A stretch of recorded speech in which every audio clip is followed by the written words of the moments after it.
She froze mid-reach, hands buried in trash, then looked up at him and whispered, "Please, don't hurt me." On Christmas Eve, in a dark alley, a man feared by an entire city realized the little girl digging for food was terrified of him, and what he chose to do next would destroy his empire and save her life. But the real question is, why didn't he just walk away? If this story pulled you in, make sure to hit that subscribe button so you never miss what's coming next. I've got another unforgettable story dropping tomorrow. And while you're here, jump into the comments and tell me where you're watching from. I love seeing our community from all around the world. Alright, let's get back into it. Thomas Pauls had built an empire on fear and absolute control. Nothing surprised him anymore. Nothing rattled him. Until Christmas Eve, when a little girl searching through trash in a snowy alley looked up, saw him standing there, and whispered the words that would haunt him forever. "I didn't steal anything. Please don't hurt me." What happened next shocked everyone who knew him. Thomas Pauls thought Christmas Eve would unfold like any other night, precise, controlled, solitary. Another evening of walking the perimeter behind his building, checking shadows, maintaining the discipline that had kept him alive and feared for 2 decades. But when he noticed movement near the trash bins in the narrow brick alley, he made a decision that would unravel everything he'd carefully constructed. What began as a momentary disturbance became an act of compassion so dangerous it would force him to choose between the empire he'd built and the redemption he never thought he deserved. The feared kingpin was about to discover that the most dangerous enemy isn't the one with a gun, it's the one who reminds you that you're still human. Before we continue, tell us where in the world you're tuning in from. We love hearing how far these stories of unexpected transformation travel. The December snow fell in silent curtains, blanketing the city in deceptive peace. Thomas Pauls buttoned his long black coat against the bitter cold as he stepped into the alley behind his building, his breath visible in the glow of the single street lamp overhead. Christmas Eve, 11:52 p.m. The kind of silence that felt deliberate, earned through years of controlling what happened in the shadows. His leather gloves creaked as he adjusted his collar, his mind already cataloging the night's remaining tasks. This walk was routine, a final check before the city surrendered completely to the holiday. No threats, no complications. Just the methodical rhythm that had defined his life for longer than he cared to remember. The alley stretched before him, narrow and cobblestoned, flanked by old brick buildings whose windows glowed with warm Christmas lights. Families inside, laughter, the distant sound of carols playing somewhere. Thomas registered these details the way a soldier registers terrain present but irrelevant. His world existed in the spaces between theirs, in the cold mathematics of power and consequence. But then something moved near the trash bins 30 feet ahead. Thomas stopped, his polished shoes silent on the snow-dusted cobblestones. His trained eyes narrowed through the falling flakes. His hand instinctively moved toward his waist, then relaxed. Too small, too hesitant. Probably a cat or a rat emboldened by the holiday quiet. Except it wasn't. As Thomas took 3 measured steps forward, the figure emerged from behind an overflowing bin, and his breath caught in a way that no threat, no ambush, no betrayal had ever managed. It was a child. A little girl, no older than 7 or 8, wearing a torn gray sweater far too thin for the freezing night. Her dark hair fell in tangled strands across her pale face as she knelt in the dirty snow, her small hands raw and red from the cold, methodically searching through discarded food containers and crumpled bags with the practiced efficiency of someone who had done this many times before. Thomas stood motionless, his shadow stretching across the wet cobblestones. The girl hadn't noticed him yet. Her focus was absolute, desperate, survival sharpened into routine. She pulled an empty pizza box from the bin, checked inside, found nothing, and moved to the next bag with mechanical precision. The snow continued to fall, landing in her hair, on her thin shoulders. She didn't brush it away, didn't shiver, just kept searching. Thomas felt something unfamiliar tighten in his chest. He had seen poverty before, had walked past homeless encampments without a second glance, had made decisions that left families destitute. This shouldn't affect him. This shouldn't matter. But it did. Maybe it was the date, Christmas Eve. Maybe it was the way her small hands trembled, not from fear but from cold and hunger. Maybe it was the terrible efficiency of her movements, a child who had learned survival the way other children learned to read. He took another step forward, his coat brushing against a stack of garbage bags. The sound was barely audible, a whisper of fabric against plastic. But the girl's head snapped up instantly, her dark eyes going wide with terror. And then she froze. Not the freeze of surprise, but the freeze of prey that knows it's been cornered. Her entire body went rigid, her breath coming in short, visible gasps. The empty container fell from her hands, clattering against the metal bin. Thomas raised his hand slowly, instinctively, the way you might approach a wounded animal. "I'm not. Please," she whispered, her voice so small it barely carried through the falling snow. "I didn't steal anything. I promise. Please don't hurt me." The words hit Thomas like a physical blow. She wasn't afraid of being caught stealing. She was afraid of him, of what he might do to her. This child, alone in a freezing alley on Christmas Eve, searching trash for food, and her first concern when discovered was violence. Thomas felt something crack inside him. Some carefully maintained wall that had kept emotion separate from action, that had allowed him to function in a world where mercy was weakness and compassion was liability. "I'm not here to hurt you," he said quietly, his voice rougher than he intended. The girl didn't move, didn't speak, just stared at him with those wide, terrified eyes, ready to run if he took another step. Thomas knelt slowly, deliberately, reducing his imposing height. The snow soaked through his expensive pants, but he didn't notice. At eye level now, he could see the dirt smudged across her cheek, the chapped lips, the way her whole body trembled. "What's your name?" he asked. She didn't answer, just watched him with that horrible, learned wariness. "I'm Thomas," he continued, keeping his voice level, calm. "And I'm not going to hurt you. I promise." Still nothing. He shifted his approach. "What are you doing out here?" The girl's eyes darted to the trash bin, then back to him. Her throat worked as she swallowed. When she finally spoke, her voice was barely audible. "I'm hungry." 2 words, simple, devastating. Thomas had ordered executions without hesitation, had destroyed businesses and ruined lives with a signature, had built a reputation on being unmoved by suffering. But this small voice admitting hunger in a freezing alley on Christmas Eve undid something fundamental in him. "When did you last eat?" he asked. "Yesterday, I think. Maybe." The snow fell heavier now, the flakes catching in her tangled hair like small stars. Behind them, from one of the apartment windows, a Christmas song drifted into the night. Silent night, holy night. Thomas made a decision that would change everything. "Come with me," he said, standing slowly. "I'll get you something to eat." The girl didn't move. Thomas stood in the falling snow, his hand extended toward her, watching as she calculated risk versus survival. He'd seen that same calculation in the eyes of men facing impossible choices: cooperate or resist, trust or run, but never in a child, never with such practiced, heartbreaking precision. "I have food inside," Thomas said, keeping his voice steady. "Hot food, and it's warm."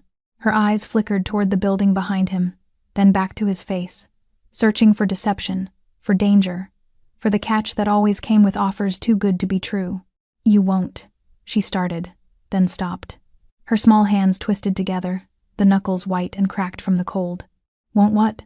Thomas asked gently. "Tell anyone? Call someone?" The fear in her voice was specific, learned. She wasn't afraid of strangers in general. She was afraid of a particular kind of consequence. Thomas felt that crack inside him widen. "No, I won't call anyone. Just food, that's all." She studied him for another long moment, then gave a tiny nod. Not trust, just desperation, finally outweighing caution. As she stood, Thomas noticed how carefully she moved, slow, measured, trying not to startle him, trying to make herself smaller, less threatening, less noticeable. A child who had learned to disappear even when standing right in front of you. She followed him at a distance of exactly 6 feet. Not close enough to be grabbed, not far enough to lose sight of the only offer of help she'd received. Thomas walked slowly, deliberately, keeping his movements predictable. He didn't look back, didn't rush, just led her toward the heavy metal door at the rear of his building. The door opened with a low buzz of the security system. The girl flinched at the sound. Inside, the hallway was warm, lit by harsh fluorescent lights that hummed quietly. Thomas heard her sharp intake of breath. The sudden heat after prolonged cold could be painful. He gave her a moment to adjust before walking toward the elevator. She hesitated at the threshold, one foot in the warm hallway, one still in the snow. "3rd floor, Thomas said, pressing the call button. "My apartment." The elevator arrived with a soft ding. The girl jumped. Thomas stepped inside and held the door, waiting. After several seconds, she entered, pressing herself into the corner farthest from him. The doors closed, and the small space filled with the whir of machinery and the drip of melting snow from their clothes. In the harsh light, Thomas could see her more clearly. The gray sweater she wore was torn at the shoulder, revealing a thin undershirt beneath.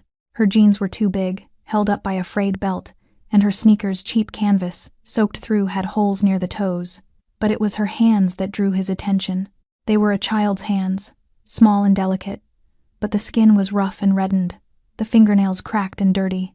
She caught him looking and tucked her hands behind her back, shame flashing across her face. The elevator stopped. 3rd floor. Thomas's apartment was at the end of the corridor, a corner unit with reinforced doors and a security system that cost more than most people's cars. He unlocked it and stepped inside, then stopped, suddenly seeing his space through her eyes.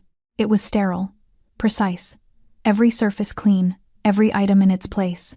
Black leather furniture, dark wood floors, floor-to-ceiling windows, overlooking the city. No Christmas decorations. No photographs. No warmth. Just the ordered efficiency of a man who had never expected company, who had never wanted it. The girl stood in the doorway, not entering. "Come in," Thomas said. "Please." She took 3 small steps inside, her eyes scanning everything, the windows, the doors, the exits, always the exits. Thomas removed his coat and hung it carefully. "Sit anywhere you'd like. I'll make you something to eat." But she didn't sit, just stood near the door, ready to bolt. He moved to the kitchen, which was separated from the living room by a marble counter. He could see her while he worked intentional positioning. She needed to see that his hands were occupied, that he wasn't approaching, that she had space. Thomas opened the refrigerator. He wasn't much of a cook, but he had basics: bread, eggs, cheese. He pulled out ingredients for a sandwich, then reconsidered. She was cold. She needed something warm. He put a pan on the stove and cracked eggs into it, the sizzle filling the quiet apartment. Then he added bread to the toaster, poured a glass of orange juice, and began to make hot chocolate, real chocolate, milk, a touch of vanilla. His hands moved with the same precision he brought to everything, but his mind was elsewhere. When had she last eaten? Yesterday, maybe. How long had she been searching trash? How long had she been alone? "You can sit down," he said without turning around. "You're safe here." After a moment, he heard the soft creak of leather. She'd chosen the chair closest to the door. Of course. Thomas plated the eggs, scrambled, fluffy, with melted cheese. Added the toast, buttered and still warm. Poured the hot chocolate into a mug and brought everything to the coffee table in front of her. She stared at the food like it might vanish. "Go ahead," Thomas said, stepping back to give her space. She didn't move immediately, just looked at him, then at the food, then at him again, testing, waiting for the moment when he'd snatch it away, laugh, reveal the cruelty beneath the kindness. But Thomas just walked back to the kitchen, poured himself coffee, and leaned against the counter, giving her distance, giving her control. Finally, she reached for the fork. The first bite was small, tentative. The second was larger. By the third, she was eating with desperate efficiency, barely chewing, as if the food might disappear at any moment. She held the fork in a tight grip, protective, her other hand curved around the plate. Thomas looked away. There was something too raw about watching her eat, too intimate. This hunger wasn't just physical. It was the hunger of someone who had learned that food was never guaranteed, that kindness always had conditions, that survival meant taking what you could when you could. She finished everything, every bite of egg, every crumb of toast, drained the hot chocolate. Then she set the fork down carefully, precisely, and folded her hands in her lap. "Thank you," she whispered. Thomas nodded. "What's your name?" She hesitated, weighing even this small piece of information. "Layla." "Layla," Thomas repeated. "That's a beautiful name." She didn't respond, but something flickered in her eyes. When was the last time someone had said something kind to her? Thomas moved slowly, deliberately, sitting in the chair across from her, not close, not threatening. "Layla, I need to ask you something, and I need you to tell me the truth. Can you do that?" She nodded, but her body tensed. "Where are your parents?" And just like that, the fragile moment shattered. Her face crumpled, then hardened just as quickly. She looked down at her hands, at the dirt still embedded under her broken nails. "My mom is gone," she said finally, her voice flat, empty. The tone of someone who had said those words before, who had learned that emotion only made it hurt more. Thomas felt his chest tighten. "Gone? She died. Last year." The words hung in the air between them, heavy with finality. Thomas had heard confessions before, had listened to men explain their betrayals, their failures, their desperation. But this was different. This was a child stating a fact that should never have become her reality. "I'm sorry," Thomas said, and meant it in a way he hadn't meant anything in years. Layla shrugged, a small, practiced gesture that tried to minimize something enormous. It was fast. They said she didn't hurt. They, doctors probably, social workers, adults who had tried to comfort her with clinical kindness and then disappeared back into their professional lives, leaving her alone with the weight of it. Thomas leaned back in his chair, giving her space. "And your father? I never knew him." Layla's voice remained flat, detached. She'd built walls around this pain, and Thomas recognized the architecture. He'd built similar ones himself. "What about other family? Grandparents? Aunts? Uncles?" She shook her head. "Mom said there was family somewhere, but we never saw them. I don't know their names, don't know where they live." Her fingers traced the edge of the empty plate. "Mom said it was complicated." Complicated. That word covered so many sins, so many fractures that never healed. "So who takes care of you now?" Thomas asked, though something in his gut already knew the answer wouldn't be good. Layla's jaw tightened, her eyes fixed on the plate, refusing to meet his. "I take care of myself." "Layla, I do fine," she insisted, her voice rising slightly. "I know where to find food. I know how to stay warm. I know—" "You were searching through trash in the snow on Christmas Eve," Thomas said gently but firmly. "That's not fine." Her face flushed, shame and defiance mixing together. "I didn't have a choice." "Why not? Where do you live?" The question landed like a stone. Layla's composure cracked, and for the first time since entering his apartment, tears welled in her eyes. She blinked them back furiously, her small hands balling into fists. "I don't," she whispered. "Not anymore." Thomas waited, his instincts telling him not to push, to let her reveal this at her own pace. He'd learned long ago that silence could extract truth better than any interrogation. Layla took a shaky breath. "After Mom died, they said I had to live with him." "Him?" "Richard. My stepfather." She said the word, like it tasted bitter. "Mom married him 2 years ago. He seemed nice then. He smiled a lot. Brought me presents." Thomas heard the past tense, the shift. "What changed?" "Everything." Layla's voice dropped to barely above a whisper. "When Mom got sick, he stopped smiling, stopped talking to me except to tell me to be quiet. After she died, he looked at me like I was a problem he didn't want to solve." Thomas felt a cold anger beginning to build, the kind that settled in his bones and turned calculating. "Did he hurt you?" Layla hesitated, and that hesitation told him more than words could. "Not at first. He just ignored me. Worked late. Came home and drank.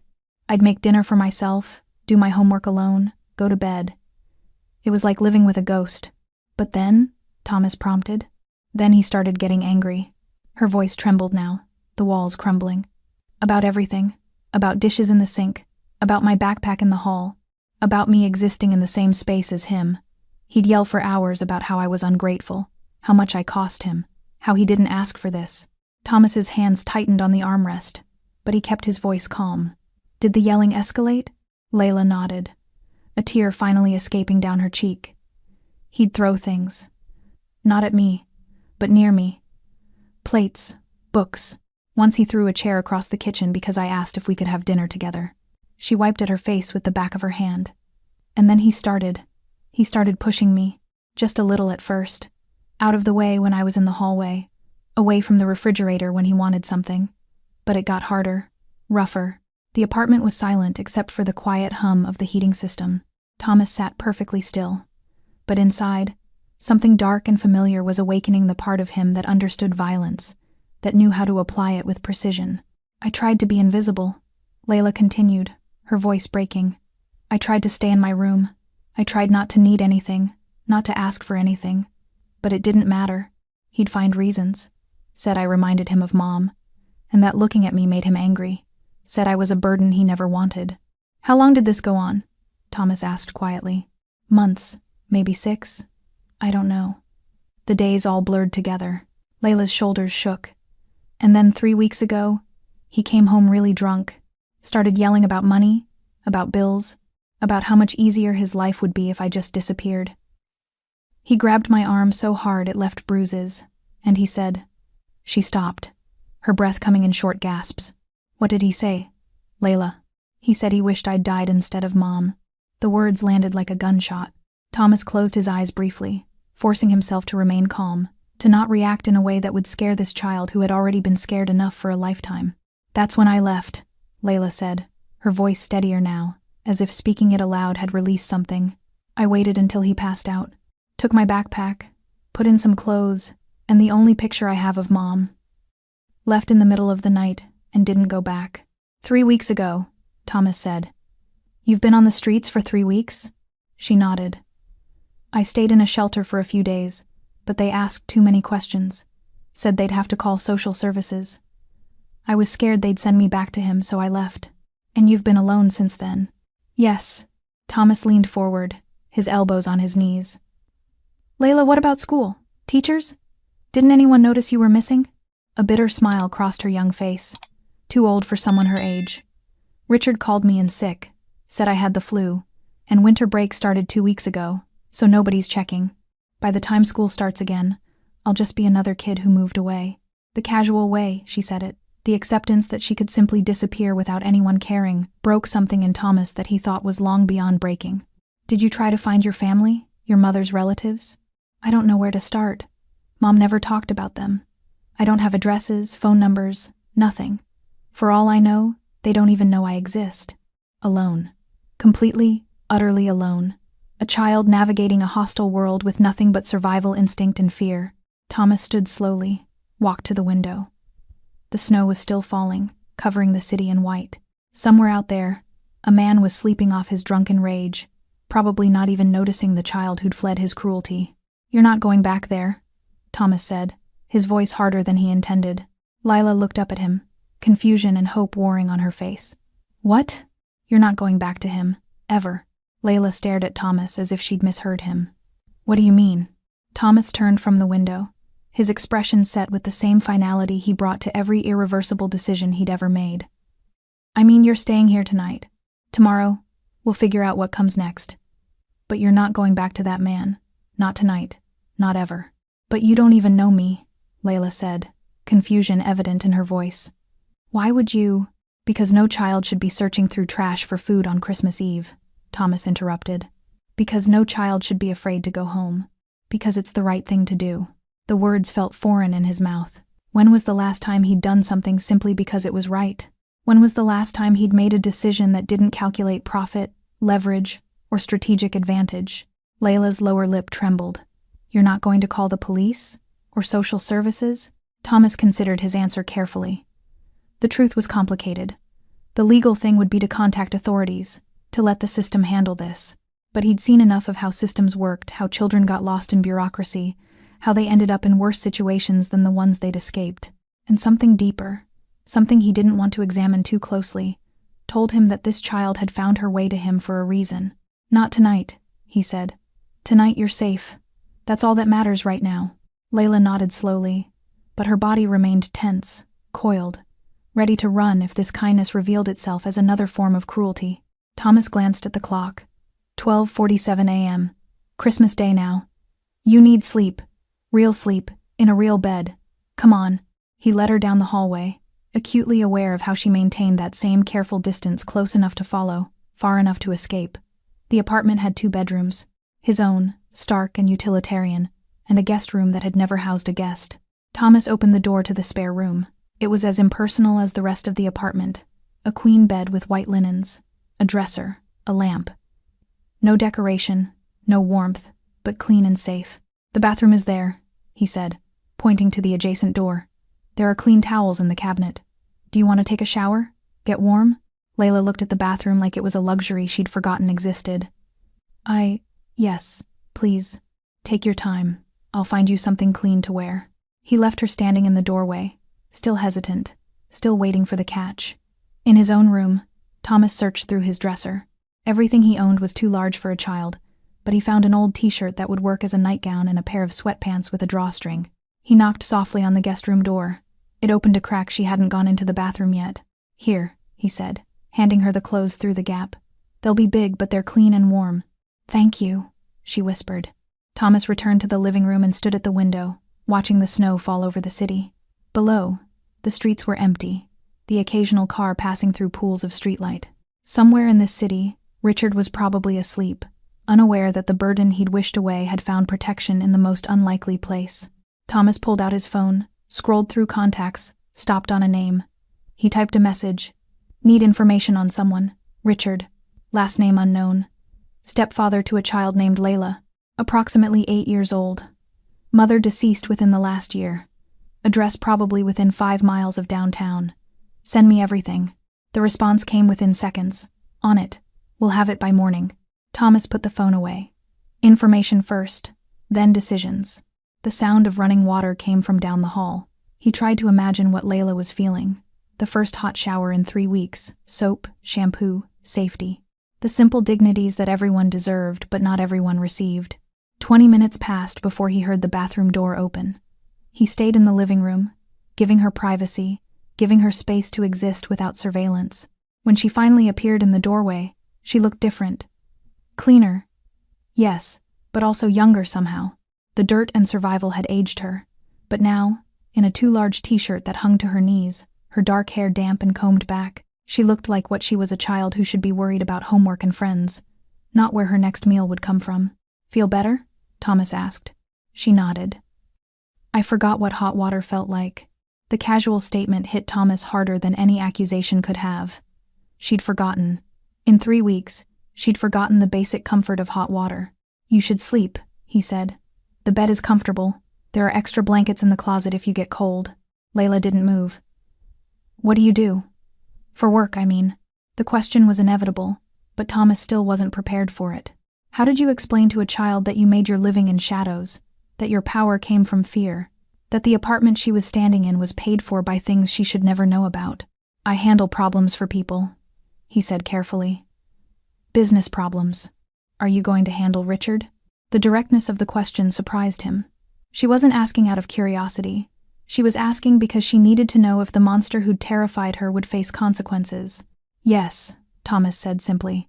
He won't hurt you again, I promise you that.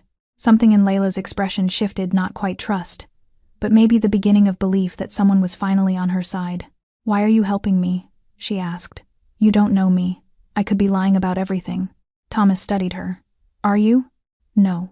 Then that's why. He paused, choosing his words carefully. A long time ago, I had a daughter.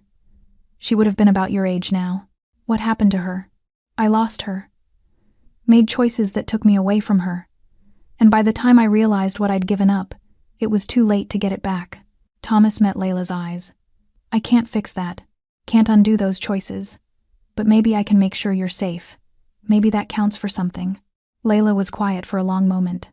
Then she said, I'm sorry you lost her. The simple empathy from a child who had every reason to be hardened, bitter, closed off, it nearly undid him. Get some sleep, Layla, Thomas said, his voice rougher than intended. Tomorrow, things will look different. She turned toward the guest room, then stopped. Mr. Thomas? Just Thomas is fine. Thomas, she corrected. Will you still be here in the morning? You won't leave while I'm sleeping? I'll be here, he promised. Right down the hall. If you need anything, my door is open. She nodded and disappeared into the guest room. The door didn't close, completely left open, just enough that she could hear, could escape, could verify he was still there. Thomas waited until he heard the bed creak, then moved silently down the hall. Through the crack in the door, he could see her curled under the blankets, her small form barely making a dent in the large bed. He returned to the living room and sat in the darkness, watching the snow fall and wondering what the hell he'd just committed himself to. Protecting a child meant exposure, vulnerability, weakness that enemies would exploit. It meant complications he'd spent decades avoiding. It meant opening doors he'd sealed shut for good reasons. But as he sat there in the silence of Christmas morning, Thomas realized something. Those doors had never been locked. They'd just been waiting for someone worth opening them for. Thomas didn't sleep. He sat in the darkness of his living room, watching the city lights blur through the falling snow, his mind working through scenarios and contingencies the way it always did. Except this time, the variables were different. This time, he wasn't planning an operation or calculating leverage. He was planning how to protect a child who'd stumbled into his life 12 hours ago. At 6:47 a.m., his phone buzzed with an incoming message. Richard Brennan. 1247 Ashford Street, Apartment 3B. Works maintenance at Riverside Hospital. Swing shift. Criminal record. 2 DUIs, 1 domestic disturbance call from previous relationship, charges dropped. Financial records show gambling debts, late rent payments. Neighbors report hearing arguments. Building manager says the kid hasn't been seen in weeks. He told school she moved to live with relatives in Ohio. Thomas read the message twice, committing every detail to memory, then deleted it. Richard Brennan. Now the monster had a name, an address, a pattern. That made him manageable. Another message followed. What do you need? Thomas typed back. Nothing yet. Just information. Boss. If you need cleanup. I said just information. The response was immediate. Understood. Thomas set the phone down and stood, moving to the window. The snow had stopped, leaving the city blanketed in white that would turn gray by afternoon. Christmas morning. Families would be waking up, children running to see what gifts waited under trees. Normal lives, normal joys. Behind him, he heard a soft creak. He turned to find Layla standing in the hallway, still wearing his too large t-shirt, her damp hair now dry and falling around her shoulders. She looked rested but wary, as if sleep had restored some energy but not trust. Good morning, Thomas said. You're still here, she said, and the relief in her voice was unmistakable. I told you I would be. She nodded, then glanced around the apartment as if seeing it clearly for the first time in daylight. What happens now? Thomas had been asking himself the same question for hours. The smart thing would be to contact proper authorities, ensure she was placed in appropriate care, distance himself from a situation that could only complicate his carefully controlled life. But when he looked at Layla, at the guardedness in her eyes, the tension in her small shoulders, he knew what he was going to do. First, breakfast, he said. Then we talk about your stepfather. Layla's body went rigid at the mention of Richard. What about him? I'm going to make sure he never hurts you again. How? Thomas moved to the kitchen, pulling out eggs and bread. Let me worry about that. Your job is to stay here. Stay safe. Can you do that? She followed him but kept the counter between them, maintaining that careful distance. You're going to see him? Yes. When? Today. Layla's hands gripped the edge of the counter. What are you going to do to him? Thomas cracked eggs into a pan, the sizzle filling the silence while he considered his answer. He wouldn't lie to her, she'd had enough lies from adults. But he couldn't tell her the full truth either. I'm going to have a conversation with him, Thomas said carefully. And I'm going to make absolutely certain he understands that you are under my protection now. That if he ever tries to find you, if he ever tries to hurt you again, there will be consequences he doesn't want to face. He won't listen, Layla said quietly. He doesn't listen to anyone. Thomas looked at her, and for just a moment, let her see something of who he really was. The cold certainty, the absolute authority that came from years of being obeyed without question. He'll listen to me, Thomas said. Something in his tone made Layla's eyes widen slightly. She didn't know what he was, didn't understand the world he moved through. But some instinct told her that when Thomas Powell spoke, people listened. They ate breakfast in silence, scrambled eggs, toast, orange juice. Layla ate slower this time, not with the desperate hunger of last night, but still with the carefulness of someone who'd learned not to take food for granted. After, Thomas made a phone call. Layla couldn't hear what he said, but when he returned, he had his coat on. I need you to stay here, he told her. Don't answer the door for anyone. Don't go outside. There's food in the kitchen, the TV works. You'll be safe. I'll be back in a few hours. You promise? The question was small, vulnerable. I promise. Thomas left her standing in the living room, looking smaller than ever in the large space. As he rode the elevator down, he felt something unfamiliar, a pull to return, to not leave her alone. He pushed it aside. What he had to do, she couldn't see. The drive to Ashford Street took 20 minutes. Thomas parked 2 blocks away and walked, his long black coat buttoning against the Christmas morning cold. The neighborhood was tired old brick buildings, rusted fire escapes, the kind of place where people minded their business because they had their own problems to worry about. 1247. Ashford was a 3-story walk-up with peeling paint and a broken mailbox. Thomas didn't hesitate. He entered through the unlocked main door, building security was a joke, and climbed the stairs to the 3rd floor. Apartment 3B, Christmas wreath on the door, ironic and obscene given what happened behind it. Thomas knocked, calm, measured, 3 times. Movement inside. Footsteps. The door opened a crack, chain still attached. Richard Brennan looked exactly like Thomas expected, late 30s, unshaven, bloodshot eyes, wearing a stained t-shirt and sweatpants.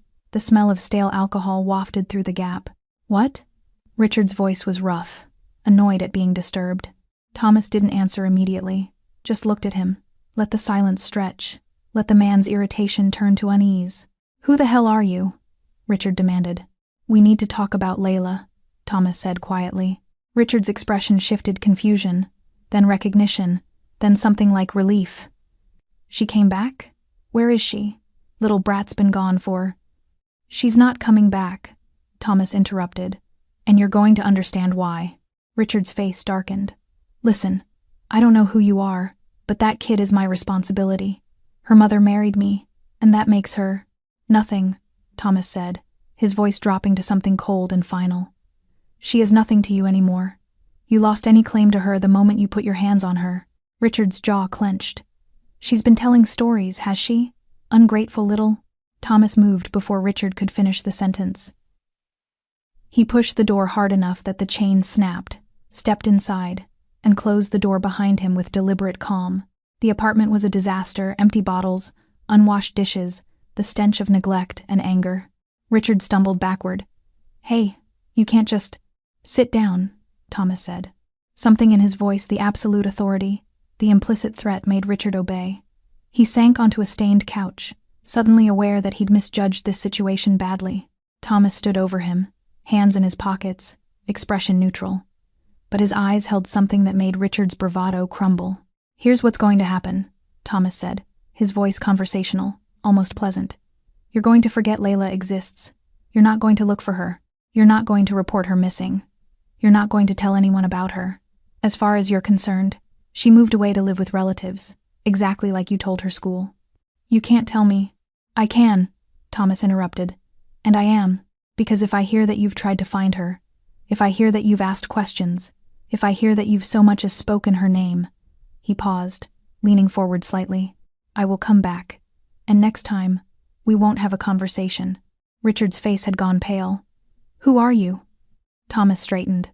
"Someone you don't want to know. Someone who keeps promises. And I promised that child she would never be afraid of you again." He let the silence settle, let Richard's imagination fill in the blanks. Men like Richard understood violence, they dealt it to those weaker than themselves. But they also recognized when they were facing something beyond their weight class. "Do we understand each other?" Thomas asked. Richard nodded, his earlier anger replaced by genuine fear. "Say it," Thomas commanded. We understand each other." "Good." Thomas walked to the door, then paused. "One more thing. The bruises on her arm, the fear in her eyes, the fact that she was searching trash for food on Christmas Eve. I remember all of it. And men who hurt children don't get second chances in my world. This is your only warning." He left without waiting for a response, descended the stairs, and walked back to his car with the same measured calm he'd arrived with. It was done. No witnesses, no violence necessary, just absolute certainty delivered with quiet precision. Richard Brennan would never bother Layla again. Thomas had seen the fear in the man's eyes, the recognition that he'd been given a choice between life and consequences, and he'd chosen survival. As Thomas drove back toward his apartment, he felt something unexpected. Not satisfaction, not pride, but simply the knowledge that he'd drawn a line and no one would cross it. When he opened his apartment door an hour later, Layla was exactly where he'd left her, curled on the couch with a blanket. She looked up as he entered, her eyes searching his face for answers. "Is he—" she started. "He won't hurt you again," Thomas said, removing his coat. "You have my word." "How do you know?" "Because he understands what happens if he does." Layla studied him for a long moment. "You scared him." "Yes." "Good," she said quietly. Then, after a pause, "What happens to me now?" Thomas sat in the chair across from her.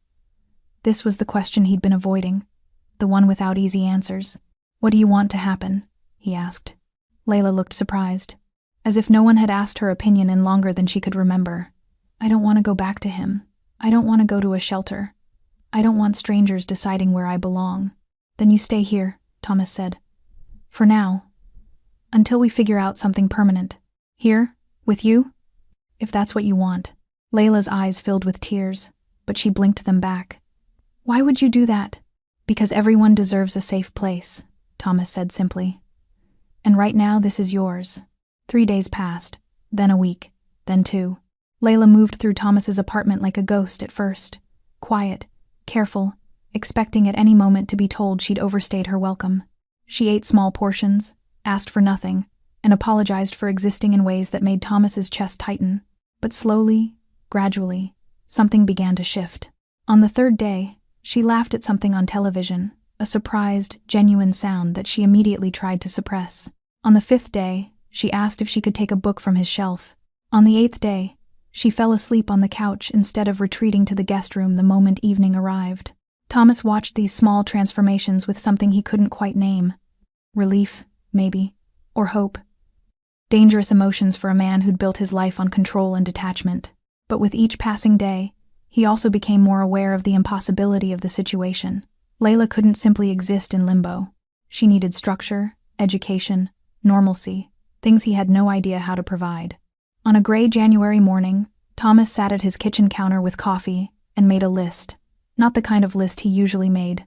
Targets, debts, operations. This one was different. School enrollment, medical checkup, legal guardianship, therapist, age-appropriate activities, real clothes, not just my old t-shirts. He stared at the list like it was written in a foreign language. These were the concerns of fathers, of guardians, of people who lived in the light. Not men like him. "What are you writing?" Thomas looked up to find Layla standing in the hallway, wearing the sweatpants and sweater he'd bought her during an awkward shopping trip 2 days ago. Her hair was getting longer, healthier. The hollows in her cheeks were filling in. "Things we need to figure out," Thomas said. She approached cautiously, as she still did, and peered at the list. "School? You can't just stay here all day. You need education." Layla's expression darkened. "What if they ask questions? What if they want to know where I've been?" "We'll handle it." Thomas set down his pen. "But Layla, we need to talk about this, about what happens next. I can't keep you hidden here forever. That's not a life. It's better than the one I had," she said quietly. "Better isn't good enough." Thomas turned to face her fully. "You deserve more than just better. You deserve normal.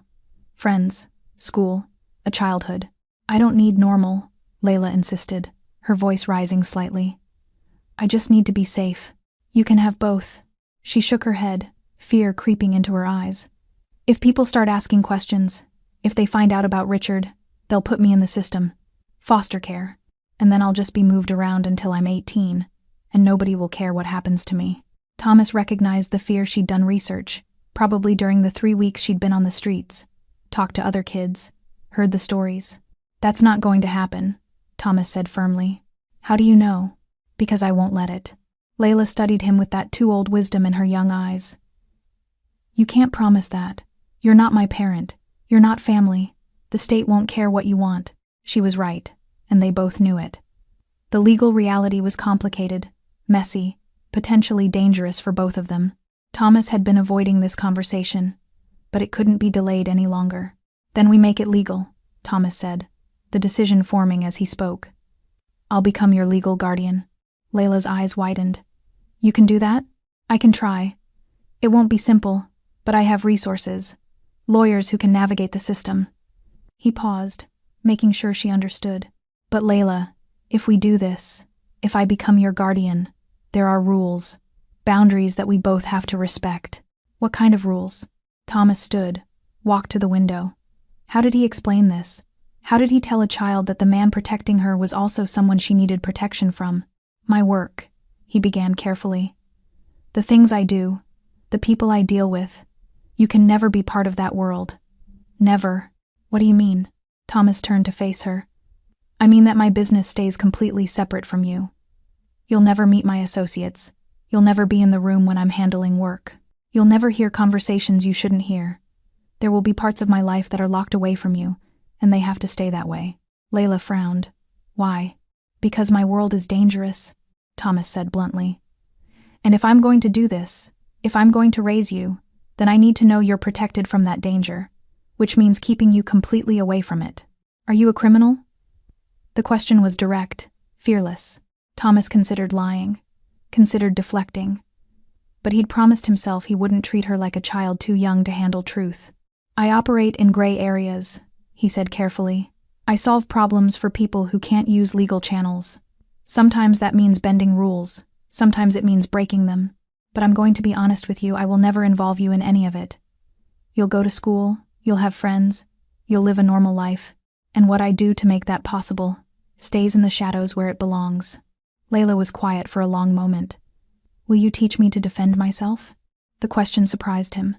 Why? Because I don't want to be afraid anymore. I don't want to be the kid who gets hurt, who runs away, who can't fight back. Her small hands clenched into fists. You said your world is dangerous.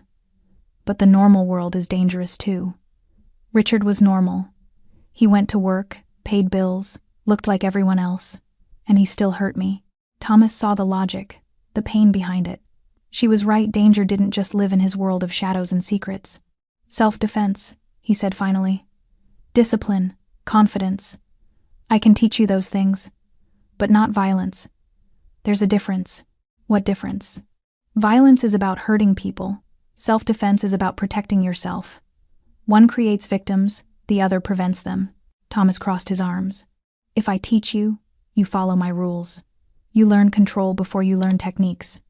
You learn when not to fight before you learn how to fight. Understood? Layla nodded seriously. Understood. And school, Thomas continued. Non-negotiable. You'll attend. You'll do the work. You'll get an education that gives you choices I never had. Okay. And therapy. You've been through trauma. You need someone to talk to. Someone trained to help kids process what you've experienced. Layla's face showed resistance. I can talk to you. You can, Thomas agreed. But I'm not a therapist, and there are things you might need to work through that I'm not equipped to help with. She didn't look convinced, but she didn't argue. Thomas sat back down, meeting her eyes. Here's what I'm offering. A home. Safety. Structure. Education. A chance at a normal life. But it comes with boundaries. My work never touches you. You never ask about it. Never get involved in it. Never even think about it. Can you accept that? What happens when I'm older? Layla asked. When I'm a teenager, and I start asking harder questions? We'll deal with that when it comes. But the rule stays the same, my world and yours don't intersect. Layla chewed her lip, thinking, what if your work puts you in danger? What if something happens to you? The question hit Thomas unexpectedly. She was worried about him. This child who'd been abandoned and abused was concerned about what would happen to the stranger who'd taken her in. I'm careful, Thomas said. I've survived this long because I'm smart about risk. But if something ever did happen, there are people who would make sure you're taken care of. You'd never be alone again. Promise? I promise. Layla took a deep breath. Then yes, I accept your rules. I'll stay away from your work. I'll go to school. I'll do therapy if you think I need it. I'll learn to defend myself your way. She paused. But I have a rule too. Thomas raised an eyebrow. What rule? You don't lie to me. If I ask you a direct question about who you are or what you do, you give me a real answer. You can tell me it's not something I should know about. You can say it's off limits, but you don't lie. Deal? Smart. She was negotiating boundaries, establishing her own terms. Thomas felt a flicker of something like pride. Deal, he said, extending his hand. Layla shook it, her small hand disappearing in his larger one. The gesture felt formal, binding a contract between two people trying to build something neither of them fully understood. So what happens now? Layla asked. Thomas glanced at his list. Now I make some calls. Start the process of making this official. It won't be fast, and it won't be easy, but we'll figure it out. Together? Together. That afternoon, while Layla read on the couch, Thomas made the first call, to a lawyer he'd used before, discreet, expensive, skilled at navigating complicated situations. I need to become legal guardian of a child, Thomas said without preamble. There was a pause. You have a child? It's complicated. It always is with you. The lawyer sighed. Walk me through it. Thomas explained carefully, strategically, omitting details that didn't need to be shared. The lawyer listened, asked questions, and finally said, This is going to take time. Background checks, home studies, possibly court appearances. Are you prepared for that level of scrutiny?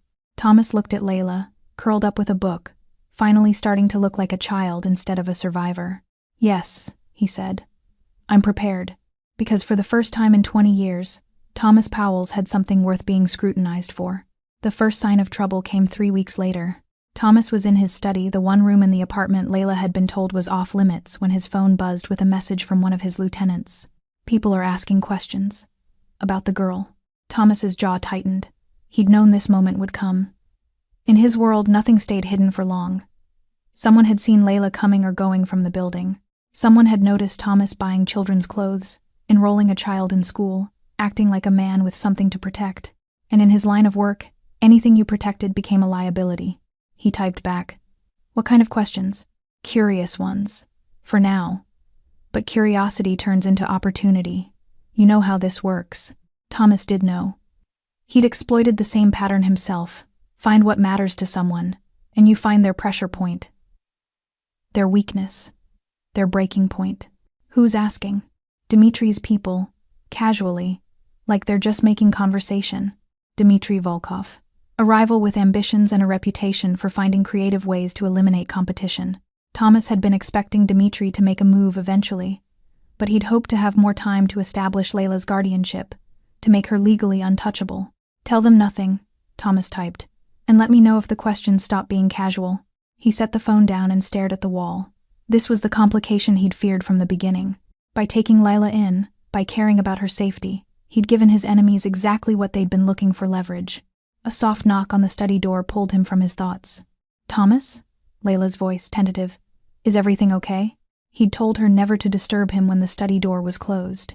The fact that she was asking meant she'd sensed something was wrong. Thomas opened the door. Layla stood in the hallway, wearing the jeans and sweater that actually fit her now, her hair pulled back in a ponytail. She looked healthier, stronger, almost normal. Everything's fine, Thomas said, forcing his voice to remain calm.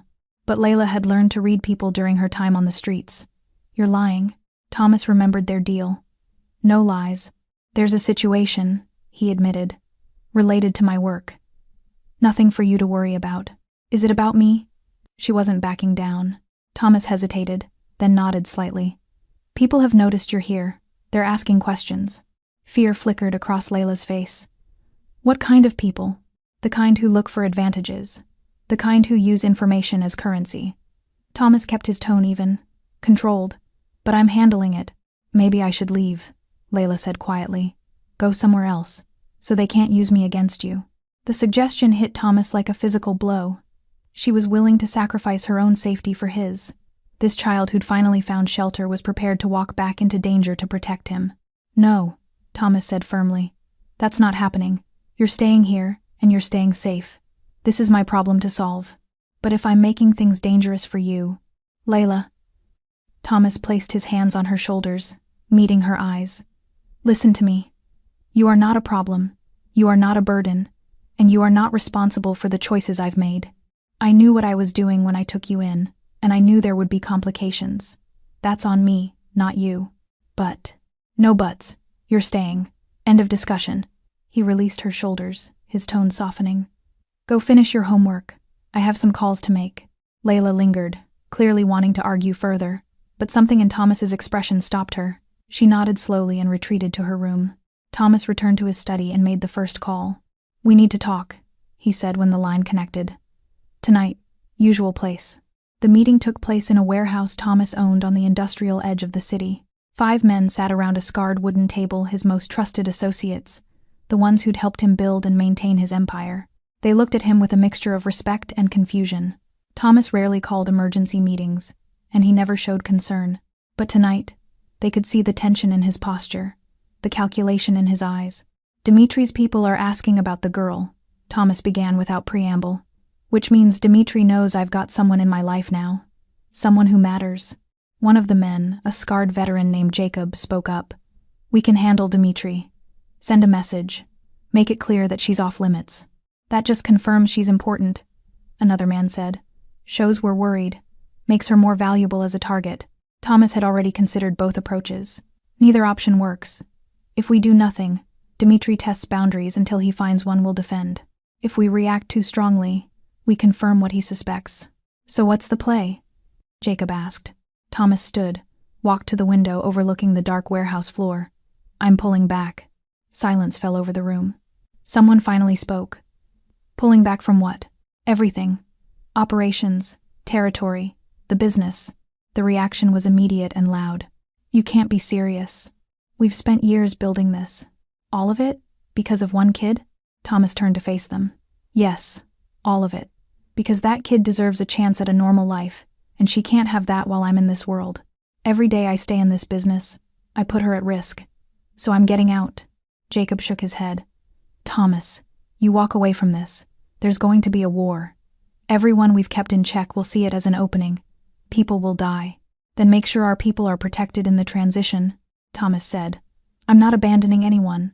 I'm restructuring, delegating, creating enough distance that when someone looks at me, they see a civilian, not a target. That's not how this works, one of the younger men protested. You don't just quit. People will think you're weak. They'll come after you anyway, just to prove they can. Let them try, Thomas said coldly. I'm leaving the business, not forgetting how to operate. Anyone who mistakes restraint for weakness will learn the difference. Jacob studied him for a long moment. This is really about the girl? You're giving up everything for a kid you've known for a month? Thomas didn't hesitate. Yes. Why? Because she's been let down by every adult in her life. Because she deserves someone who keeps their promises. Because I've spent 20 years building an empire. And what did it get me? An empty apartment and enemies. She's 8 years old, and she's braver than most men I've known. If protecting her means walking away from this, then that's what I do. The room was silent. These men had followed Thomas because he was ruthless, strategic, uncompromising. But they'd never seen him like this, making a decision based on something other than profit or power. Finally, Jacob nodded. Okay, we'll help with the transition. But Thomas, you need to understand walking away makes you vulnerable during the process. Until people accept you're really out, you're in more danger than ever. I know. And the girl? If something happens to you during this transition? Thomas had already prepared for that. I've set up a trust. Legal guardianship transfers to my lawyer if anything happens to me. She'll be taken care of. Financially secure. Away from all of this. You've thought this through. I've thought of nothing else for 3 weeks. Another man spoke up. What do you need from us? Time. Cover. Make the transition look natural. Like I'm delegating because business is good, not because I'm leaving. Redirect questions about Layla. And most importantly, make it clear to everyone, Dimitri especially, that she's not a route to me, that touching her brings consequences even after I'm out. That sends a mixed message, Jacob pointed out. You're leaving to protect her, but you're still threatening people over her? I'm leaving the business, Thomas corrected. I'm not becoming a different person. Anyone who hurts her will still answer to me.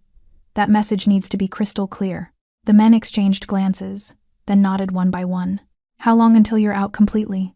Jacob asked. 6 months, maybe less.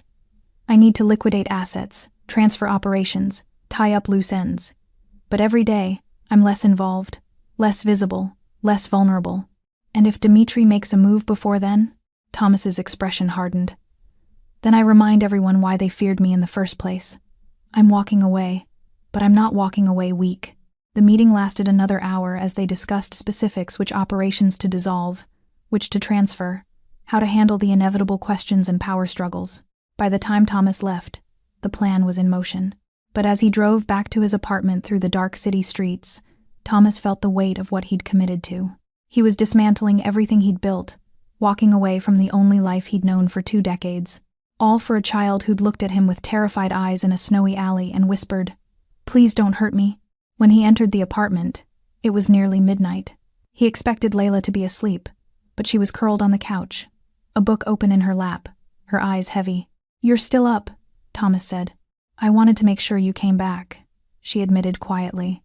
Thomas sat in the chair across from her. "I told you I would. I know. But I still wanted to make sure." They sat in comfortable silence for a moment. Finally, Layla spoke again.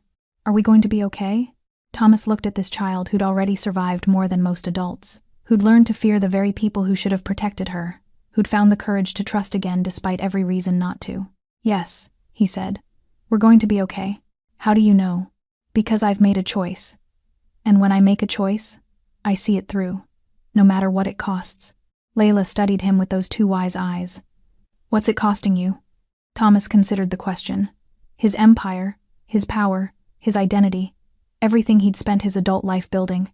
"Nothing that matters more than you being safe," he said simply. And for the first time since her mother died, Layla smiled, a real, genuine smile that transformed her entire face. "Thank you," she whispered. Thomas nodded, his throat suddenly tight. "Go to bed. School tomorrow." She stood, then hesitated. "Thomas? I'm glad I found you. In that alley. I'm glad it was you." Before he could respond, she disappeared down the hallway to her room. Thomas sat alone in the darkness, listening to the city outside, and realized something profound. For the first time in his life, he'd chosen something more important than survival. He'd chosen love. The attack came on a Tuesday. Thomas was walking Layla home from school, a routine he'd started 3 weeks into the transition. She'd protested at first, saying she could walk the 4 blocks alone, but he'd insisted, not because he didn't trust her, but because he didn't trust the world. They were 2 blocks from the apartment when Thomas noticed the car. Black sedan, tinted windows, moving too slowly for traffic. His instincts flared the awareness that had kept him alive for 20 years, screaming that something was wrong. "Layla," he said quietly, his hand moving to her shoulder. "When I say run, you run straight to the apartment building. Don't look back. Don't stop. Use your key and lock the door behind you. Understand?" Her eyes widened. "What's happening?" "Just answer. Do you understand?" "Yes." The sedan pulled to the curb 30 feet ahead. 2 men stepped out, professional, controlled, hands in their coat pockets. Thomas recognized the body language. These weren't street thugs. These were operators. "Run," Thomas said. Layla bolted. The men's attention snapped to her fleeing form, and one started to move in her direction. Thomas stepped into his path, his voice calm and lethal. "You take 1 more step toward her, and you don't walk away from this street." The man stopped, reassessing. Behind him, the second man emerged fully from the car. 3 against 1 now, because the driver was climbing out too. "Mr. Powell's," the first man said, his accent thick Eastern European. "Dimitri's people. We just want to talk. Talk from there. Dimitri wants to meet. Discuss your transition. Make sure there are no misunderstandings." Thomas kept his body positioned between them and the direction Layla had run. "Tell Dimitri I'm out. Completely out. There's nothing to discuss." "But there is." The man's smile was cold. "See, when a man like you walks away, it creates opportunities. Territories shift. Agreements need renegotiating. And Dimitri wants to make sure everyone understands the new arrangement. The arrangement is simple. I'm done. The operations transfer to Jacob and the others. Anyone with questions takes them up with Jacob." "And the girl?" The man tilted his head. "She part of this arrangement too?" Every muscle in Thomas's body went rigid. "She's not part of anything. She's a child under my protection. That's where this conversation ends. Dimitri just wants assurances that your retirement won't create problems for established business relationships." Thomas understood what wasn't being said. Dimitri wanted leverage, wanted to know if Thomas could be controlled through Layla, if the legendary Thomas Powell's could be manipulated by threatening a child. "Here's your assurance," Thomas said, his voice dropping to something dangerous and absolute. "I'm leaving the business. But if anyone, Dimitri, or anyone else makes the mistake of thinking that makes me weak, if anyone touches that girl or even looks at her wrong, I will come out of retirement for exactly as long as it takes to eliminate the threat. Permanently, completely, without mercy." That's the only assurance Dimitri gets. The men exchanged glances. The first one shrugged. "Dimitri thought you might say something like that, which is why he asked us to deliver a message." "What message?" "That weakness is a language men in our business understand. And you, Mr. Powell's, have shown yours." The man's hand moved inside his coat. Thomas reacted instantly, crossed the distance between them in 2 strides, caught the man's wrist before the weapon cleared, and twisted hard. The gun clattered to the pavement, a knee to the ribs, an elbow to the jaw. The man dropped. The second man lunged. Thomas sidestepped, redirected his momentum, sent him crashing into the sedan's hood. The driver reached for something. Thomas picked up the fallen gun, didn't aim it, just held it visibly. "Tell Dimitri this," Thomas said, breathing steady despite the violence. "The girl is the line. Cross it, and there won't be territory to negotiate over. There won't be business relationships. There won't be anything but consequences. I've spent 20 years building a reputation. Don't make me spend the next 20 proving it still applies." The first man struggled to his feet, clutching his ribs. "You just declared war." "No, I just defined the rules of peace. Dimitri can accept them or test them, his choice." Thomas dropped the gun's magazine, cleared the chamber, and tossed the weapon back to the man. Then he turned and walked away, his back exposed, knowing they wouldn't shoot. Not yet. Not until Dimitri decided whether Thomas's threat was real. When he reached the apartment building, Layla was waiting inside the lobby, her face pressed against the glass, terror in her eyes. Thomas entered, and she crashed into him, her arms wrapping around his waist. "I'm okay," he said quietly. "We're okay. They came because of me." Her voice was muffled against his coat. "This is my fault." Thomas knelt, meeting her eyes. "No. This is the consequence of the life I chose. You didn't create this danger. You just gave me a reason to walk away from it. What if they come back? Then I handle it. By yourself?" Thomas hesitated. The truth was complicated. "I have people, resources, and I have something Dimitri doesn't understand." "What?" "Something worth protecting. That makes me more dangerous than he realizes." Layla's grip tightened. "I don't want you to get hurt because of me." "Then we understand each other," Thomas said gently. "Because I don't want you hurt either. Which is why this ends. Soon." That night, after Layla finally fell asleep, Thomas made 3 calls. The first to Jacob, explaining what had happened. The second to his lawyer, accelerating the guardianship paperwork. The third to someone he'd hoped never to contact again, a man who specialized in making people disappear. "I need a contingency plan," Thomas said. "If things go bad, I need the girl protected. Relocated if necessary. New identity, new life, completely untraceable. And you? I stay and finish what needs finishing." The man was quiet for a moment. "You're really doing this? Walking away from everything for one kid?" "Yes. Must be some kid." Thomas thought of Layla sleeping down the hall, finally safe enough to rest without nightmares. "She is," he said simply. The guardianship papers came through on a cold February morning.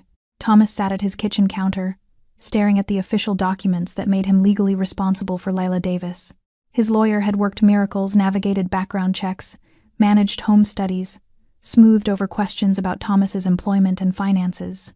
The story they'd crafted was simple. Thomas was a security consultant who'd encountered Layla in distress, and after verifying her stepfather's unsuitability, had petitioned for guardianship. Richard had signed away his rights without argument. One visit from Thomas's lawyer and the implicit threat behind it had been enough. "What are you reading?" Layla appeared in the hallway, already dressed for school. Thomas slid the papers across the counter. "This makes it official. I'm your legal guardian now." Layla picked up the documents, her fingers tracing the words carefully. "So I can stay? Forever? Until you're 18. Or until you decide you want something different." "I won't want something different." Thomas smiled slightly. "You might. People change, especially kids." Layla set the papers down and looked at him with unusual seriousness. "Have you changed? Since you found me?" The question caught him off guard. Had he changed? The man who'd walked into that alley on Christmas Eve had been focused solely on survival, on maintaining power, on existing in careful isolation. The man sitting here now made school lunches and helped with homework and lay awake at night worrying about parent-teacher conferences. "Yes," Thomas admitted. "I've changed."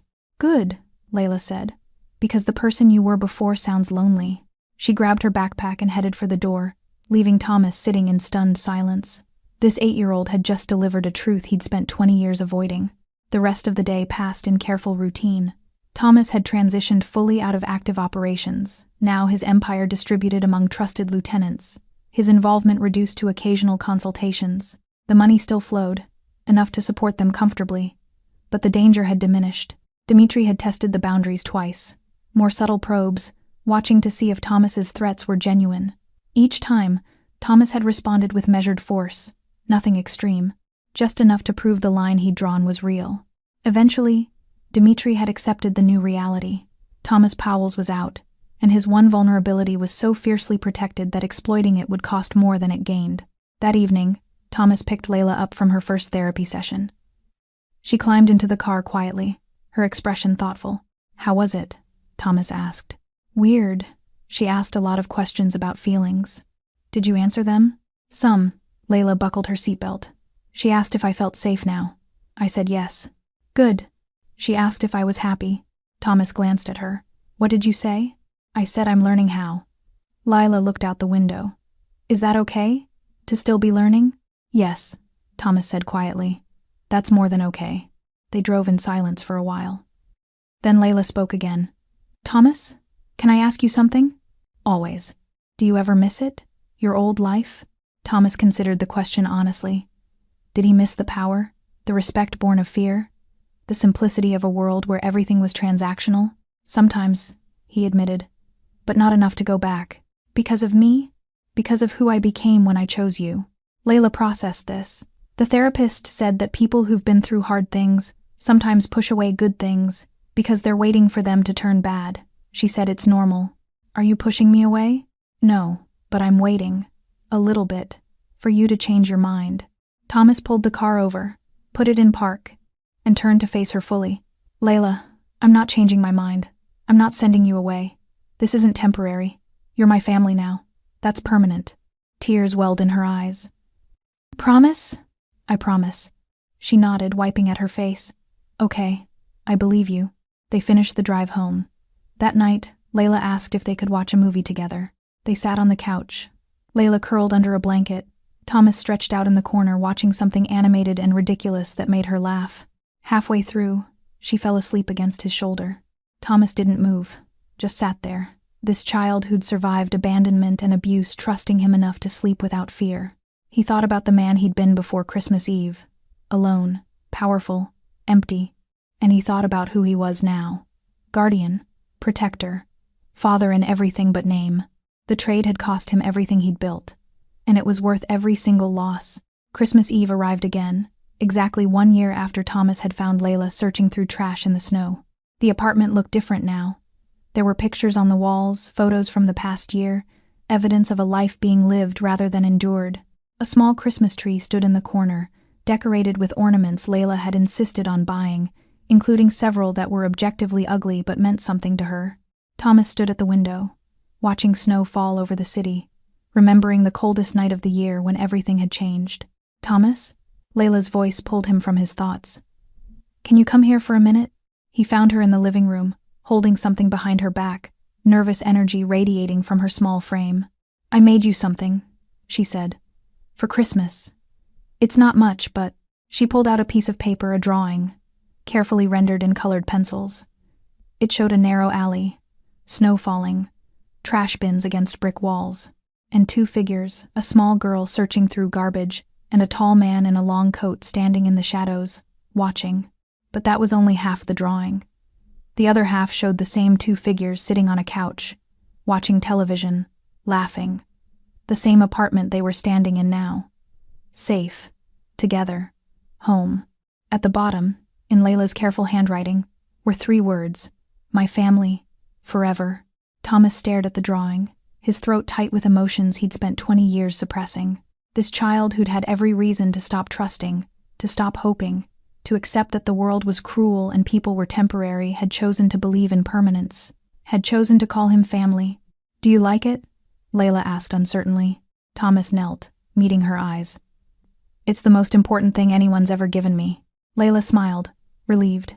I wanted to show what changed, before and after, how everything is different now. It is different, Thomas agreed. Completely different. Are you happy it changed? Thomas thought about the empire he'd abandoned, the power he'd relinquished, the reputation he'd walked away from, the life he'd completely dismantled. And he thought about this moment kneeling in front of a child who called him family, holding a drawing that captured the most dangerous decision he'd ever made. Yes, he said simply. I'm happy it changed.